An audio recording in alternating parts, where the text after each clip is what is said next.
माथेरानमधील baby D'Souza मार्ग प्रकरण रायगड जिल्हाधिकारी कार्यालयाचे कारवाईचे आदेश। माथेरान प्रतिनिधी नितीन पारधी। माथेरान हे पर्यावरणदृष्ट्या संवेदनशील इको सेन्सिटिव्ह क्षेत्र म्हणून घोषित करण्यात आले असून येथे कोणत्याही प्रकारची नवीन विकास कामे करण्यावर निर्बंध आहेत। असे असतानाही बेबी डिसूजा मार्ग परिसरात सुरू असलेल्या कथित विकासाबाबत रायगड जिल्हाधिकारी कार्यालयाने कारवाईचे आदेश दिल्याची माहिती समोर आली आहे। माथेरानमध्ये पुन्हा एकदा अनधिकृत विकास कामाच्या मुद्द्यावरून चर्चा सुरू झाली आहे। सर्वोच्च न्यायालयाने 2003 मध्ये माथेरान नगर परिषद क्षेत्राला पर्यावरणदृष्ट्या संवेदनशील क्षेत्र घोषित केले होते। त्यानुसार या परिसरात कोणतेही विकास काम करण्यासाठी माथेरान संनियंत्रण समितीची पूर्व परवानगी घेणे आवश्यक आहे। मात्र शहरातील बेबी डिसूजा मार्गावर काही खासगी मालमत्ता धारकांकडून दगडी मातीच्या रस्त्याचे उत्खनन व विकास काम सुरू असल्याचा आरोप करण्यात येत आहे। या कामासाठी नगर परिषद अथवा संनियंत्रण समितीची अधिकृत परवानगी घेतल्याची माहिती उपलब्ध नसल्याने संबंधित कामाबाबत प्रश्नचिन्ह निर्माण झाले आहे। दरम्यान काही दिवसांपूर्वी माथेरान नगर परिषदेच्या मालकीच्या रस्त्यावरून एका खासगी जागेकडे नवीन रस्ता तयार केला जात असल्याचा मुद्दा विरोधी पक्षनेते सीताराम कुंभार यांनी उपस्थित केला होता। त्यांनी या संदर्भात रायगड जिल्हाधिकारी तसेच माथेरान नगर परिषदेचे मुख्याधिकारी राहुल इंगळे यांच्याकडे लेखी तक्रार दाखल केली होती। या तक्रारीनंतर संबंधित प्रकरणाची दखल घेण्यात आली असून रायगड जिल्हाधिकारी कार्यालयाने चौकशी करून आवश्यक कारवाई करण्याचे निर्देश दिले आहेत। तसेच पालिकेच्या बांधकाम विभागातील काही प्रशासकीय हालचालींनाही या प्रकरणाशी जोडून पाहिले जात असल्याची चर्चा सुरू शहरात आहे। याबाबत सीताराम कुंभार यांनी केवळ काम बंद करणे हा उद्देश नसून नियमांचे उल्लंघन झाले असल्याचे संबंधित ठेकेदार व जबाबदार व्यक्तींवर योग्य कारवाई होईपर्यंत पाठपुरावा सुरू ठेवणार असे सांगितले।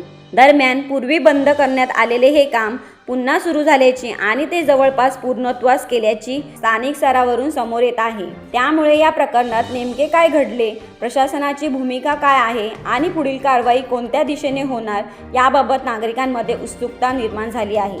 या पार्श्वभूमीवर काही महत्त्वाचे प्रश्न उपस्थित होत आहे। संबंधित कामासाठी आवश्यक परवानग्या घेण्यात आल्या होत्या का?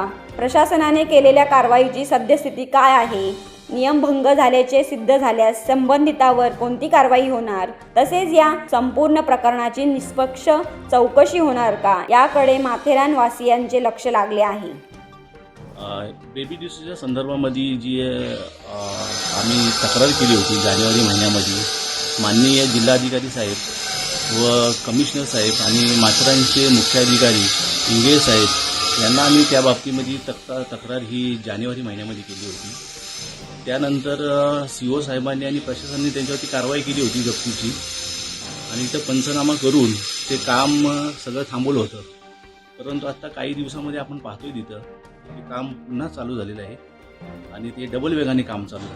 आम्ही COशी विचारपूस केली तर CO साहेबांचं उत्तर आम्हाला असं भेटलं की आम्ही सध्या रिक्षाच्या प्रकरणामध्ये मी व्यस्त आहे, ते झाल्याच्या नंतर मी त्या प्रकरणाकडे लक्ष देतो।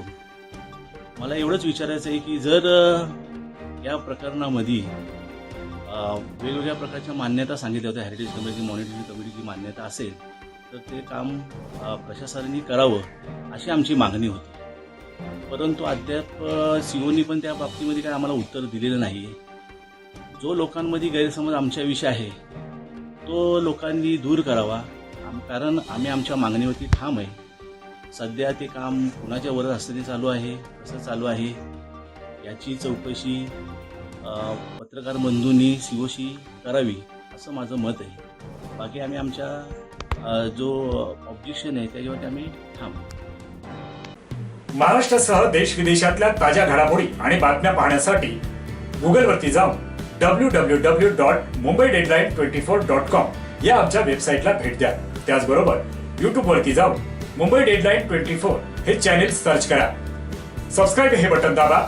आमच्या नवीन घडामोडी आणि ताज्या अपडेट पाहण्यासाठी बेल आयकॉनला क्लिक करा।